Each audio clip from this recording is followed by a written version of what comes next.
प्यार से कहना धन गाजी। पाई भी नहीं मांगते हैं, हम पूछते तक नहीं हैं कि क्या वाकई ही एज अ फैक्ट आपने ऐसा कहा, और अगर कहा भी तो वो बात उत्पन्न कहाँ से हुई, हम उसके बारे में बात कर लें। पर इंसान की फितरत की उस इंसान से तो बात नहीं करेंगे, उसके पीठ पीछे उसके बारे में औरों से करेंगे। तो इस तरीके के जीवन से एक अपने जीवन का सुधार नहीं हो पाएगा।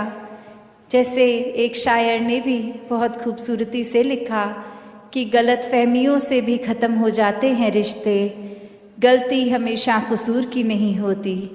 कि अक्सर ये बात ज़रूरी नहीं कि कोई गलती ही हो, एक कसूर अगर किसी का है, एक वजह, वो गलती नहीं, पर वो हमारी ही सोच, हमारी ही परसेप्शन, हमारा ही नज़रिया किसी को गलत देखने के लिए। और फिर एक वही भाव कि अगर हमने किसी को दोषी करार दे ही दिया है, एक हमने डिसीजन बना लिया है, तो फिर चाहे फैक्ट कुछ भी हो हमारी नज़र में, तो वो इंसान दोष के लायक ही है। हमने खुद ही उस इंसान को अपनी नज़र से गिरा लिया, चाहे उसने कुछ ऐसा किया हो ना किया हो। उस टाइम हम अपने दिमाग को, इस चेतनता को, ये रैशनल को भी नहीं एक सामने रखते, बस हमने सोच लिया तो हकीकत ही बन गई वो हमारी। तो अक्सर संसार में इंसान अपने बहुत सारे ऐसे सत्य बना लेता है, तो कैसे वो सच्चाई हमने सोच ली, वो कल्पना कर ली, तो वो एक हमारा ही नज़रिया, वो माय वे और द हाईवे वाली बात कि जो मेरे सोच है वही सही है, औरों की राय मैटर नहीं करती, औरों का तरीका मैटर नहीं करता। तो ऐसी सोच अगर है तो हमारी ग्रोथ कहाँ है उसमें। एक जीवन को फिर हमने इतना ही अपने आप अपनी ईगो से भर लिया, अपनी सोच से, अपने माइंडसेट को ही एक सही मानकर, तो कैसे इस जीवन में जब जिएंगे तो वो माया रूप यहाँ पे हावी होगा। क्योंकि when we are so full of ourselves, तो हम लर्निंग कहाँ से करेंगे, जबकि इस निराकार, इस दातार ने तो हर जगह इस कण कण से शिक्षा लेने का एक रूप दिया है। बस हमें वो रिसेप्टर बनना है कि ये हर जगह से जो शिक्षा मिल रही है उसको कैसे चैनलाइज किया जाए। तो ऐसा जो कर लेते हैं वो एक भक्ति हर समय की करते हैं, क्योंकि जब इस परमात्मा को जानकर, इसमें विश्वास करके, इसको हर समय अपने आसपास देखकर, फिर चाहे किसी ने कुछ भी कहा हो, तो ये भक्तों का जीवन तो डार्केस्ट क्लाउड में सिल्वर लाइनिंग भी देख लेता है। एक बिना गुण की चीज़ में से भी गुण निकाल लेते हैं। तो फिर जहाँ एक स्वाभाविक गुण बह रहे हैं, वहाँ से तो भक्त कितने ही अनेकों गुण निकाल लेंगे। तो ऐसा जीवन हमारा एक हो जाए ताकि हर तरफ से जो शिक्षाएं हैं वही मिलें। वरना तो एक अगर अक्सर ऐसे भी जो उदाहरण देखने को मिलते हैं कि हमारी सोच, इसने तो कभी ख़त्म नहीं होना, हमारी इच्छाओं ने भी कभी ख़त्म नहीं होना, एक वो सेटिस्फैक्शन, एक कंटेंटमेंट की बात, ये तो माया का ही रूप। क्योंकि अक्सर हम ये भी सोच लेते हैं कि माया सिर्फ एक मटीरियलिस्टिक चीज़ है, माया सिर्फ जो आँख देख सकती है वही है, चाहे वो एक घर हो, पैसा हो, एक और चीज़ें। पर अक्सर ये जो सूक्ष्म रूप की माया है, जो एक ये सोच में भी आ जाती है, क्योंकि इस परमात्मा को इस पल में देखना है, इसको ये लिविंग इन द मोमेंट वाली बात। तो ऐसे बात पे ये जो इस पल में इस परमात्मा के एहसास में रहना, वो ही एक एहसास है। वरना तो ये सिर्फ माया रूप चीज़ों, वस्तुओं, रिश्तों से ऊपर ये सोच में भी आ जाती है। तो कैसे एक ये वही बात हो गई, जैसे एक कहानी भी है कि एक इंसान, उसको एक थोड़े से कुछ लोग मिले और आगे वो इंसान सारे जा रहे हैं, कहीं रास्ता ख़राब है तो वो एक डिसीजन बनाते हैं कि will go ahead as a group, ताकि कोई बात है भी तो इकट्ठे कोई वो रास्ता आराम से निकल जाएगा। और फिर वहीं वो बातें चल रही हैं जहाँ हर कोई अपने जीवन के बारे में बता रहा है, अपने डिज़ायर्स, अपने गोल्स। एक इंसान उनमें से जो बहुत ही सूझवान संतमति वाला, उसको एक कुआं दिखता है और वहाँ एक बाल्टी जिसमें से वो उस कुएं में से पानी निकाल सकते हैं, पर वो देखता है कि ये बाल्टी का बेस तो टूटा हुआ है, तो एक वो बॉटमलेस बाल्टी हो गई। तो वो इंसान वहाँ रुककर प्रिटेंडिंग टू बी थर्स्टी, वो उसकी प्यास बुझाने के लिए पहले उस बाल्टी में से जब पानी निकालता है, तो जब तक तो वो बाल्टी पानी के अंदर है वो भरी हुई दिखती है, पर जैसे ही वो वाटर के सरफेस से ऊपर उठा ली गई, अब उसमें पानी कहाँ टिकना था। पर वो बार बार ये कर रहा है और बाकी के लोग देख रहे हैं कि ऐसा क्यों किया जा रहा है।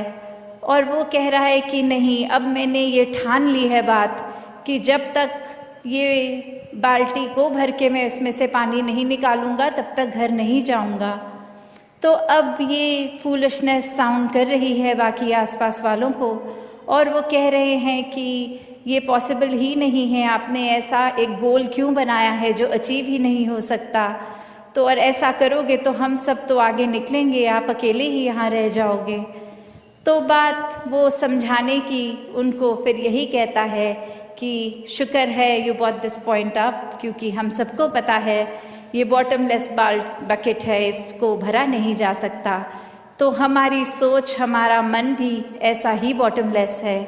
ये डिज़ायर्स भी आएंगे, ये एक इच्छा की पूर्ति होने के बाद दूसरी ने भी आना है। तो हमें एक, अगर हम उस भरोसे रहेंगे कि एक एक चीज़ आती रहे, उसको चेकलिस्ट में हम टिक करते रहेंगे, तो हमारे ये मन में और चीज़ें आनी एक बंद हो जाएंगी। ऐसा नहीं है, चीज़ों ने तो आते रहना है, ख्यालों ने तो आते रहना है। तो एक अगर हम इसी के पीछे भागते रह जाएंगे तो फिर एक जीवन कब जिएंगे। एक सेटिस्फैक्शन, कंटेंटमेंट की बात, ये सहज रूप में बहने की बात भी मन में नहीं टिकता, और मन से जुड़ी हुई जो पहली चीज़ आती है वो अहंकार तजना, वो एक समर्पित भाव, मन को एक अपने होने के इस एहसास से हटना होगा और इस परमात्मा के लिए हमेशा अर्पित रहना है, एक सेवा में अर्पित रहना है। तो ये सुकून यहाँ समर्पित होने के बाद जो मिलता है, तो कैसे समर्पण के साथ सुकून। तो अपने जीवन में जहाँ हम समर्पण की बात करते हैं, तो ये समर्पण कैसा समर्पण है। एक समर्पण सिर्फ ये तो नहीं कि कभी अक्सर जीवन में हम देख लेते हैं, हम कह देते हैं कि हमसे कोई सीनियर है, वो कुछ ऑर्डर्स दे रहे हैं और हम करते चले जा रहे हैं। अक्सर किसी ना किसी प्रोफेशन में देखा है, ऑफिसेज में या किसी भी सर्विस में, तो एक सीनियर का ऑर्डर मान लेना, या फिर कोई अथॉरिटेटिव पर्सन, कोई टीचर, कोई और इस तरह से जो हम पे कोई बात करते हैं और वो मान लेना, वो अक्सर ये रूप उसका समर्पण का नहीं बन पाता, क्योंकि ये रूप तो वो डर से है कि वो जो कह रहे हैं वो करना ही होगा, वरना नौकरी से निकाल दिए जाएंगे, वरना फिर कोई और इस बात की रेपकशन हो सकती है। तो एक वो बात मानना वो हर प्रोफेशन में हो जाता है, पर मन वहाँ समर्पित नहीं होता, वो किसी भय के कारण या किसी और अन्य कारण से समर्पण होता है। तो यहाँ समर्पण होना मतलब एक दिल में प्रेम को रखते हुए प्रेम से समर्पित होना, ये प्यार से अपने आप को खोकर सिर्फ इस परमात्मा का होकर, ये समर्पित भाव मन का अगर इस तरह का समर्पण है तो वो मुबारक समर्पण है। तो कैसे एक अक्सर बात ये होती है कि हमने समर्पण अगर कर दिया तो ये जो इतने सालों में अक्सर अगर हम सोच के भी देखें कि छोटी उम्र से ही पढ़ते लिखते एक डिग्रियां मिल गई, एक हमें कोई और उपाधि मिल गई, तो ये कमाने के लिए चाहे कितने वर्ष लग गए, पर जब समर्पण की बात आती है, अहंकार को तजने की, अहंकार गंवाने की, तो उसमें उतने ही साल नहीं लगते। ये तो एक पल में ही समर्पण हो जाता है। जैसे ही ये मन समझ लेता है कि ये शरीर मैं नहीं हूँ, ये आत्मा का असली रूप परमात्मा है और शरीर ने तो अपनी यात्रा कुछ सालों में करके इसका एक विनाश हो जाना है, तो कैसे ये समर्पित जीवन जिया जाए जब तक जीवन है। तो बात वही एक कहानी के साथ तास अपनी रखना चाहेगी कि एक बार एक गुरु के पास शिष्य आता है जो काफ़ी सालों के बाद, और आते ही अपने गुरु के आगे 1000 सोने की गिनियाँ दे देता है और ये कहता है कि इतने वर्ष मैंने काम काज किया और बात मन में यही आती रही कि आपके सामने आशीर्वाद लेंगे जब 1000 गिनियाँ पूरी हो जाएंगी, और आज ये बोरी भर के आपके पास ये समर्पित करने के लिए आए हैं और आप इसको कबूल कीजिए। वही वो गुरु वो लेकर सामान अपने शिष्य से कहता है कि ठीक है, तुमने ये दी, मैंने स्वीकार करी, और अब ये जो सामने नदी बह रही है, सारी की सारी ये गिनियाँ उस पानी में बहा दो। और अब वो शिष्य के मन में सवाल कि क्या ये एक क्या ही बात हुई, इतनी मेहनत जो करी कि गुरु को देंगे और अब वो दे भी दिया, तो उसके बाद वो इसको अपने पास नहीं रख रहे हैं, वो इसको नदी में बहाने को कह रहे हैं। तो वही वो सवाल कि क्या फिर वो समर्पण था कि अगर एक क्या होगा अब उस वस्तु का, जिस तरह हम देना चाह रहे थे वो उस तरह अपनाई नहीं गई, उसको साथ तो कुछ और ही करने को कह दिया।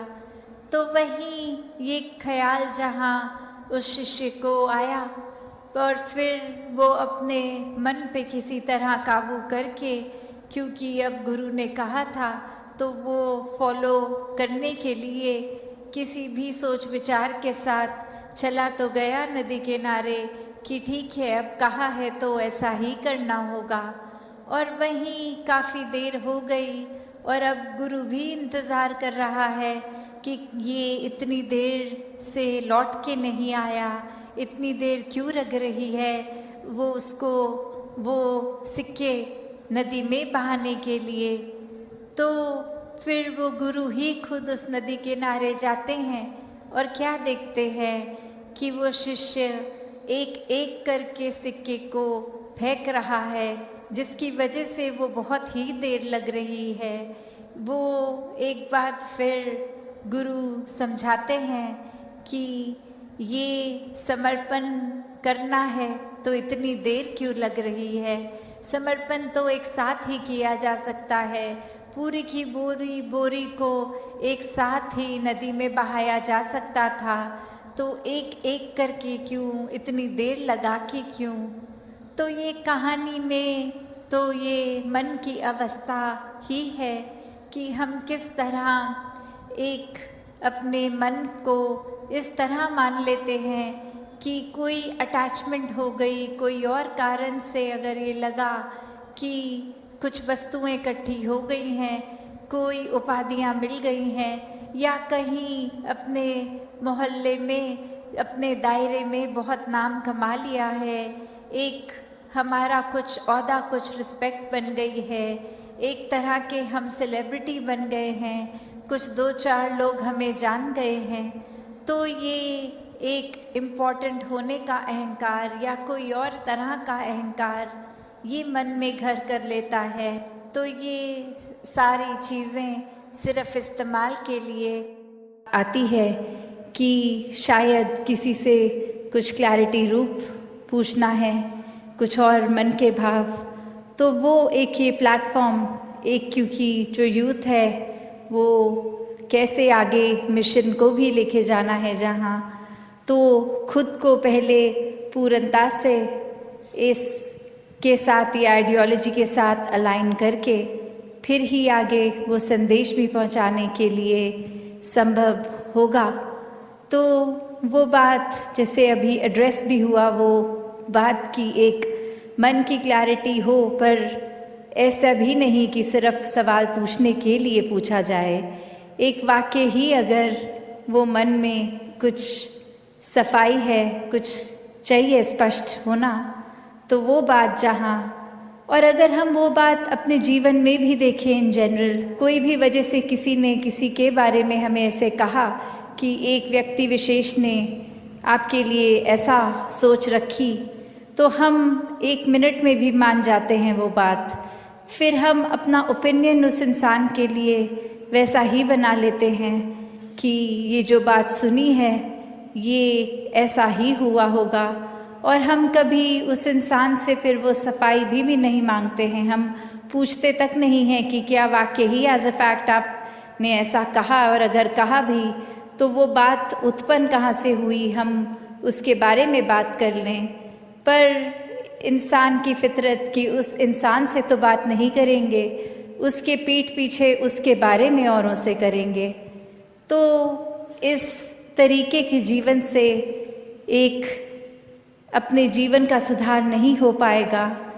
जैसे एक शायर ने भी बहुत खूबसूरती से लिखा कि गलत फहमियों से भी ख़त्म हो जाते हैं रिश्ते, गलती हमेशा कसूर की नहीं होती। कि अक्सर ये बात ज़रूरी नहीं कि कोई गलती ही हो, एक कसूर अगर किसी का है, एक वजह, वो गलती नहीं, पर वो हमारी ही सोच, हमारी ही परसेप्शन, हमारा ही नज़रिया किसी को गलत देखने के लिए। और फिर एक वही भाव कि अगर हमने किसी को दोषी करार दे ही दिया है, एक हमने डिसीजन बना लिया है, तो फिर चाहे फैक्ट कुछ भी हो हमारी नज़र में, तो वो इंसान दोष के लायक ही है। हमने खुद ही उस इंसान को अपनी नज़र से गिरा लिया, चाहे उसने कुछ ऐसा किया हो ना किया हो।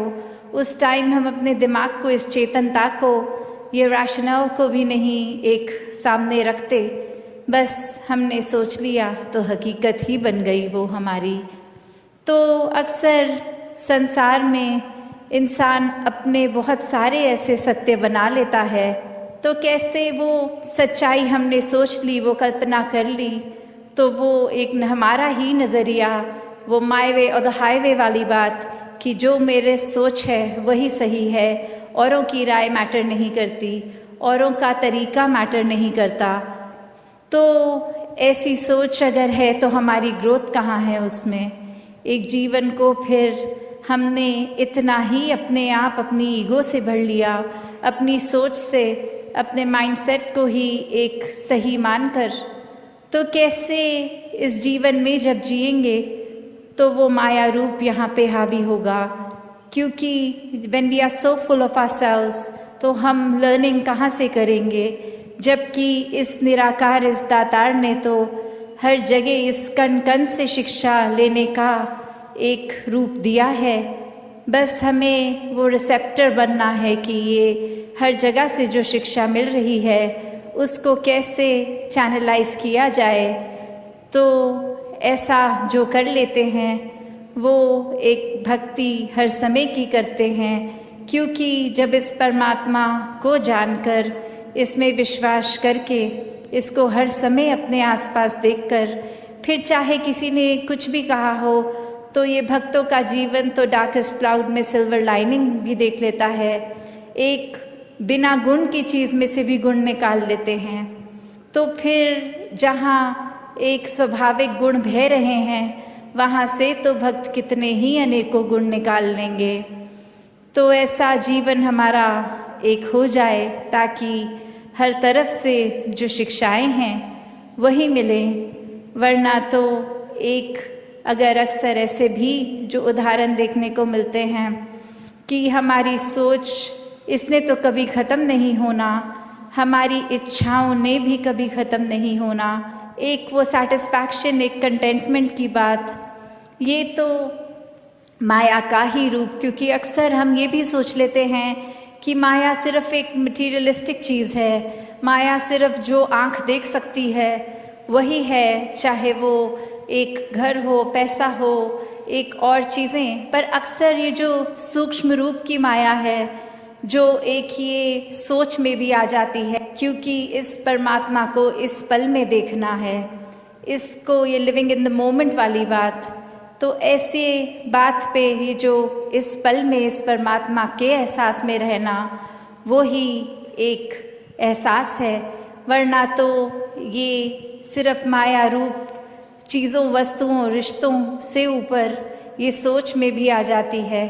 तो कैसे एक ये वही बात हो गई, जैसे एक कहानी भी है कि एक इंसान, उसको एक थोड़े से कुछ लोग मिले और आगे वो इंसान सारे जा रहे हैं, कहीं रास्ता ख़राब है, तो वो एक डिसीजन बनाते हैं कि will go ahead as a group, ताकि कोई बात है भी तो इकट्ठे कोई वो रास्ता आराम से निकल जाएगा। और फिर वहीं वो बातें चल रही हैं जहाँ हर कोई अपने जीवन के बारे में बता रहा है, अपने डिज़ायर्स, अपने गोल्स। एक इंसान उनमें से जो बहुत ही सूझवान, संतमति वाला, उसको एक कुआं दिखता है और वहाँ एक बाल्टी जिसमें से वो उस कुएं में से पानी निकाल सकते हैं, पर वो देखता है कि ये बाल्टी का बेस तो टूटा हुआ है, तो एक वो बॉटमलेस बाल्टी हो गई। तो वो इंसान वहाँ रुककर प्रिटेंडिंग टू बी थर्स्टी, वो उसकी प्यास बुझाने के लिए पहले उस बाल्टी में से जब पानी निकालता है, तो जब तक तो वो बाल्टी पानी के अंदर है वो भरी हुई दिखती है, पर जैसे ही वो वाटर के सरफेस से ऊपर उठा ली गई, अब उसमें पानी कहाँ टिकना था। पर वो बार बार ये कर रहा है और बाकी के लोग देख रहे हैं कि ऐसा क्यों किया जा रहा है। और वो कह रहा है कि नहीं, अब मैंने ये ठान ली है बात कि जब तक ये बाल्टी को भर के मैं इसमें से पानी नहीं निकालूंगा तब तक घर नहीं जाऊंगा। तो अब ये फूलिशनेस साउंड कर रही है बाकी आसपास वालों को, और वो कह रहे हैं कि ये पॉसिबल ही नहीं है, आपने ऐसा एक गोल क्यों बनाया है जो अचीव ही नहीं हो सकता। तो और ऐसा करोगे तो हम सब तो आगे निकलेंगे, आप अकेले ही यहाँ रह जाओगे। तो बात वो समझाने की उनको फिर यही कहता है कि शुक्र है you bought this point up, क्योंकि हम सबको पता है ये बॉटमलेस बकेट है, इसको भरा नहीं जा सकता। तो हमारी सोच, हमारा मन भी ऐसा ही बॉटमलेस है। ये डिज़ायर्स भी आएंगे, ये एक इच्छा की पूर्ति होने के बाद दूसरी ने भी आना है। तो हमें एक, अगर हम उस भरोसे रहेंगे कि एक एक चीज़ आती रहे, उसको चेकलिस्ट में हम टिक करते रहेंगे, तो हमारे ये मन में और चीज़ें आनी एक बंद हो जाएंगी। ऐसा नहीं है, चीज़ों ने तो आते रहना है, ख्यालों ने तो आते रहना है। तो एक अगर हम इसी के पीछे भागते रह जाएंगे तो फिर एक जीवन कब जिएंगे। एक सेटिस्फैक्शन, कंटेंटमेंट की बात, ये सहज रूप में बहने की बात, ये स्थिरता की बात यहाँ आती है कि कैसे एक अपने चैनलाइज करने की बात, कि ये जो चीज़ है अगर हमारे लिए ज़रूरी है, वो कितनी ज़रूरी है उसको तो किया जाए, पर अंधाधुंध एक उस दौड़ में ना लगा जाए, वो रैट रेस में ना लगा जाए। ये संदेश दिया जा रहा और सभी का उत्साह, वो सेवा का भाव हर जगह यहाँ मैदानों में दिख रहा है कि किस तरह ये समागम के प्रति उत्साह, ये अपनी भक्ति को और मजबूती प्रदान करने के लिए उत्साह, मन में एक दूसरे को अकोमोडेट करने का उत्साह और सभी इस निराकार के प्रेमी, और कैसे ये स्थान, ये मैदान चाहे एक लिमिटेड जगह पर दिल सभी के विशाल, एक दूसरे को प्राथमिकता देते हुए, एक दूसरे को अपने से ऊपर रखते हुए, यही संतों का उद्देश्य हर समय रहा है कि हर कोई अपने जीवन में इस ब्रह्म ज्ञान से मुकम्मल हो, अपने जीवन में ब्रह्म ज्ञान को उतारे, अपने जीवन में इस निराकार को ही हर समय बसा के एक निराकार से ही फिर वो प्यार बनता जाए, एक अपने जीवन में इस तरह हर समय एक एक पल को बिताएं कि फिर कोई नजरिया भी किसी का कैसा हो उसमें एक हमें फर्क नहीं पड़ता, क्योंकि हर कोई अपने बैकग्राउंड से है, एक अपने कल्चर से है, किसी तरह भी खाना पीना उठना बैठना एक रीति रिवाज सभी के, तो हर एक को अपनाना और वही भाव कि हर एक में निराकार को ही देखना है तो सभी श्रेष्ठ हैं। तो मन में वही भाव युगों युगों से जो संतों ने सिखाया कि कैसे एक जीवन को पूर्णता से जीना है, ये बहुत ही लाइटली नहीं लेना। सिर्फ वो बात नहीं कि ब्रह्म ज्ञान तक की यात्रा है, पर यात्रा तो ब्रह्म ज्ञान से शुरू होती है कि अब जब ये निराकार है, हर समय इसका एहसास है, तो कैसे जीवन जी रहे हैं। तो क्या वाक्य में ये जो ब्रह्म ज्ञान लिया वो समझ आया, उसको जीवन में उतारा, या फिर आंख बंद करके ही उजाला होने के बावजूद जीते चले जा रहे हैं। एक अपने जीवन में जहां हर एक के साथ सहयोग करते हुए, एक दूसरे को प्यार करते हुए ये जीवन को जीना है, वहां कहीं फिर एक खुदगर्जी का भाव तो नहीं आ रहा। कहीं इधर मैदानों में भी हम कुछ ये तो नहीं कर रहे कि किसी से कुछ तसला छीन के खुद करने लग गए, एक खुद को दिखाना कि हम सेवा करने आए हैं तो ये सेवा मिले। तो संतों ने तो हमेशा से एडजस्ट किया है कि जब एक भाव ही समर्पित है तो फिर एक सेवा का एक्ट फिर वो नहीं रहता, वो हर समय की ही सेवा है, चाहे घरों से निकलने के समय समागम के लिए या ये सेवा के लिए आ रहे हों, चाहे किसी कारणवश आ भी नहीं सक रहे, और कैसे एक आने के बाद भी सिर्फ एक कुछ सेवा को भी जो फिजिकली अगर कर रहे हैं, चाहे वो कहीं भी लगी हो या फिर एक अपने योगदान रूप से ही सेवा कर रहे हों, तो वो दिखावा मात्र नहीं रहता, वो सिर्फ एक फिजिकल एक्सरसाइज की तरह नहीं कि कर लेंगे एक आध घंटा दिन में तो तंदुरुस्त रहेंगे। एक सेवा का भाव अगर नहीं तो फिर वो सिर्फ एक शारीरिक हिलना डुलना, वो मूवमेंट तक ही रह जाएगा। तो कैसे अगर सेवा में वाकई ही अपने आप को पूरी तरह उतारना है तो मन से शुरुआत करनी होगी। एक भाव संतों के चाहे आज श्रवण किए या श्रवण करते आए या समागम पे भी श्रवण होंगे, वो सिर्फ बोल नहीं, वो सिर्फ अच्छी बातें, अच्छे एग्जाम्पल्स नहीं, अच्छी कहानियां नहीं, वो एक हमारे जीवन में उतर जाए, तो सिर्फ कान तक ही ना रहें तो ही फायदा है। और ये फायदा सिर्फ हमारा है, क्योंकि जहाँ एक अच्छा इंसान तो स्वाभाविक हो जाएगा, वो एक बाय प्रोडक्ट तो हो जाएगा, उससे ज्यादा गहराई इस निराकार के जुड़ाव से होगी कि जितना ज्यादा ये संतों की वाणी को श्रवण करेंगे, तभी नाम भी सत्संग है कि सत्य का संग, कि जो इस सच से जुड़ता है, जो भी ये संतों से जुड़ा है, उनके विचारों को, भावों को एक तवज्जो देना, और सिर्फ एक कुछ पलों की इम्पोर्टेंस नहीं, एक वाक्य ही जीवन में उन बातों पर उतरना है, तो वाक्य में ये मन भी निराकार से और ज्यादा जुड़ेगा।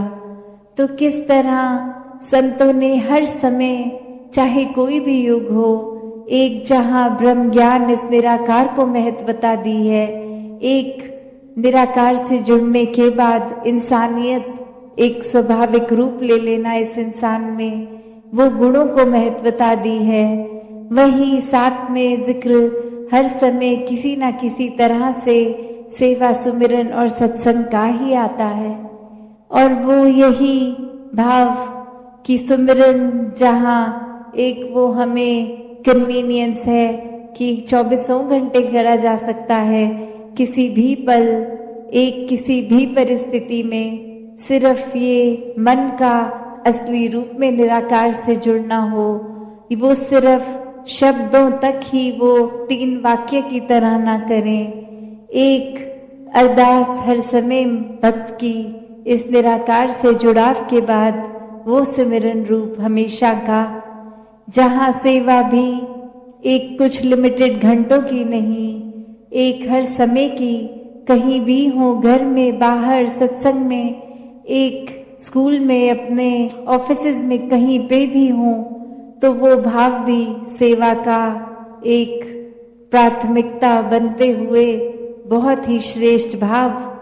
और जो सत्संग की बात आती है, उसमें तो चाहे ये फिर भी बात घंटों में की जा सकती है कि सत्संग का निर्धारित समय है, उसी में संतों को सुनना है, तो वो समय भी हम कैसे बिता रहे हैं? क्या सिर्फ आए सत्संग पंडाल तक और फिर इधर उधर ही ध्यान रहा, या फिर आकर भी एक सत्संग में हम आए और कोई एक्टिविटीज में लग गए जो बाद में भी की जा सकती हैं, या फिर कुछ महात्मा जो कह रहे हैं अगर हम उनको वैसे पर्सनली जानते हैं, तो अब वो टिप्पणी उनके वास्तविक जीवन से हम करने लग गए कि ये बोल क्या रहे हैं पर ये जीते कैसे हैं, या फिर एक वो रूप कि हम सुन तो रहे हैं बात पर मन में फिर सोच रहे हैं ये बात तो मुझ पे लागू नहीं होती, मैं तो ऐसा हरगिज नहीं हूँ, ये जो बातें आ रही हैं ये किसी और के लिए हैं। और फिर ऐसे सोच के साथ ही कोई एक व्यक्ति विशेष ध्यान में भी आ जाता है जो हमें किसी कारण से अगर हमारी नापसंदी के लिस्ट में है, तो बात वही कि हाँ उनके जीवन में ये कमी है, ये बात अगर वो सुनते तो वो एक सुधर सकते थे। तो बात वही कि सत्संग में आके भी हम क्या कर रहे हैं, एक सिर्फ टाइम पास के तौर पे चलो आज कुछ नहीं कर रहे तो कुछ देर संडे का सत्संग कर लें, क्या इस भाव से आ रहे हैं? अगर बात ये है तो एक अपने आप को ब्रह्म ज्ञान होने के बावजूद भी जगाने का समय आ गया है कि हर समय में उपस्थित रहें, हर समय में ये चेतनता, ये एक्टिवनेस, ये अलर्टनेस एक रिस्पॉन्सिबिलिटी है, एक ये हमारा सिर्फ एक ड्यूटी नहीं, ये हमारी चेतनता को हर समय प्रयोग में लाना एक बहुत ही जरूरी कर्तव्य भी है कि हमें कैसे पल पल जीना है, एक भेड़ चाल के रूप में नहीं, सिर्फ एक ऐसा नहीं कि सभी कर रहे हैं, सब घर वाले सत्संग चल रहे हैं तो हम भी चलते हैं, नहीं, ये खुद से एक मन में उत्साह होना चाहिए कि सत्संग पहुंचे। तो अब घड़ी की ओर नजर, दासी अपनी बात को यहीं विराम देगी। सात संगत जी, धन निरंकार जी। सात संगत जी प्यार से कहना, धन निरंकार जी। सात संगत जी, एक बार की बात है, एक गोपी के घर कन्हैया माखन खाते पकड़ा गया। गोपी ने आँव देखा न ताँव देखा, झट कन्हैया का हाथ पकड़कर कलाई मरोड़ दी। कन्हैया ने करहाते हुए कहा, अरे मैं भागता थोड़े हूँ जो वहाँ मरोड़ रही हो। गोपी, चोर, मैं तुझे जानती हूँ, तू भाग जाएगा, आज मैं तुझे नहीं छोड़ूंगी। कन्हैया, इस बार छोड़ दे, फिर कभी तेरे घर नहीं आऊँगा, तेरे पति की सौगंध। सत्संगत जी, गोपी कहती है, वाह वाह, मेरे पति की सौगंध क्यों खाता है? कन्हैया, अच्छा तेरे बाप की सौगंध। बस गोपी, तू ये बता, तू मेरे घर आया ही क्यों? कन्हैया, बस यही तेरी गलती है, जो तू इसे अपना घर समझती है। तू इसे अपना समझ ही मत। तू मेरा, तेरा छोड़ दे, सब घर मेरे हैं, तू भी मेरी है, मैं ही तेरा पति हूँ, मैं ही तेरा पिता हूँ। गोपी, अच्छा तू ये बता, तूने माखन क्यों खाया? कन्हैया, माखन किसने खाया? मैं तो इस पर से चींटी उतारने आया था, तू ही बीच में टपक पड़ी। गोपी, तेरे होठों पर माखन कैसे लग गया? कन्हैया, माखी उड़ाते हुए लग गया होगा। सत्संगत जी, गोपी ने कहा, आ तेरी माखी उड़ाऊं। कहते हुए कन्हैया को एक खंबे से बांध दिया। कोमल कन्हैया की मोटी मोटी आंखों में मोटे मोटे आंसू आ गए। गोपी अपनी सखियों को बुलाने गई तो कन्हैया शरीर सूक्ष्म करके रस्सी से बाहर निकल गया, पर भागा नहीं, वहीं खड़ा हंसता रहा। गोपी आई तो बोला, तू तो निपट गवार है, तुझे तो ढंग से बांधना भी नहीं आता। गोपी, बता कैसे बांधना चाहिए? बस कन्हैया को तो खेल करना था। गोपी को ही कस कर बांध दिया और बोला, ऐसे। अब गोपी कहे छोड़ दे छोड़ दे, तो कन्हैया कहे कि मुझे बांधना तो आता है, छोड़ना नहीं आता। सत्संगत जी, महापुरुष जी भी कहते हैं कि आप ही वह गोपी बनकर ऐसे दृश्यों की कल्पना करने लगो, किसी कथा का ही कोई पात्र बनकर वैसे ही अनुभव करने लगो। कभी यशोदा बनकर द्वार पर बैठकर प्रतीक्षा करो, कभी नंद की जगह स्वयं बैठकर अपनी गोदी में उनका सर रखो। जल्दबाजी मत करो, समय लो। आपकी कल्पना में भगवान जीते जागते हो, भगवान आपके मन में घूमते फिरते हो, कभी बैठते हो, कभी लेटते हो, तो कभी सोते हो, तो कभी जागते हो, हंसते बोलते हो, खाते पीते हो, कभी स्नान करते हो, तो कभी श्रृंगार करते हो। सत्संगत जी प्यार से कहना, धन निरंकार जी।